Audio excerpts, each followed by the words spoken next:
بسم اللہ الرحمن الرحیم۔ چینل اقوال زریں میں آپ کو خوش آمدید کہتی ہوں۔ اگر آپ اس چینل پر نئے ہیں تو چینل کو سبسکرائب کر لیں اور بیل آئیکن کو پریس کر دیں تاکہ نئی آنے والی ویڈیو آپ کو بروقت موصول ہو جائے۔ چار موقعوں پر بے اختیار انسان سے حرکات دیوانگی سرزد ہوتی ہیں: بچے کو بہلانے کے وقت، آئینہ دیکھنے کے وقت اور تیرنے کے وقت۔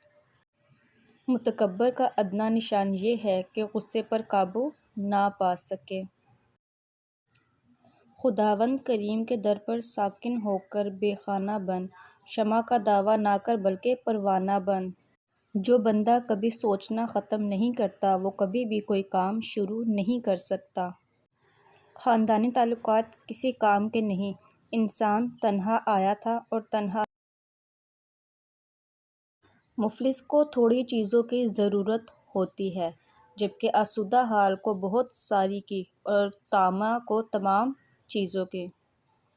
عادت طبیعت کو بھی ضعیف کر دیتی ہے اور اس کے خلاف کام کرواتی ہے۔ انسان کا فخر اسی میں ہے کہ کبھی فخر محسوس نہ کرے اور اپنے آپ کو دولت مند اور بڑا ہونے کے باوجود اپنے کو چھوٹا سمجھے۔ تمام خدمت کا خلاصہ نیک ہونا ہے۔ نیک خوئی سے امن اور سلامتی کی کشتی ملتی ہے۔ بے شک عقل سب سے بہتر چیز ہے اور تمام اموار انحصار اسی پر ہے۔ دیگر بعض اشیاء ایسی ہیں جنہیں ہم ضمرہ دیکھنے کے باوجود بھی ان کے وجوہ کی غرض و غایت نہیں سمجھتے۔ ہلدی کو آلو بخارے والے پانی میں گھول کر پی لیا جائے تو 7 دن میں 30 کلو تک وزن کم ہو جاتا ہے۔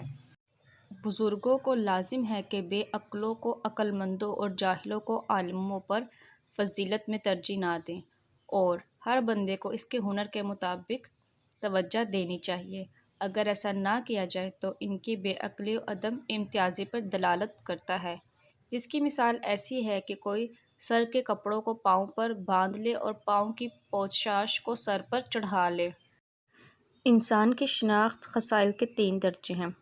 عقل مند انسان رفتار ہی سے کسی انسان کی خصلت کی اندازہ لگا لیتے ہیں۔ ان سے کم عقل گفتار سے اور بے وقوف کردار سے نیکی بدی کا نتیجہ نکالتے ہیں۔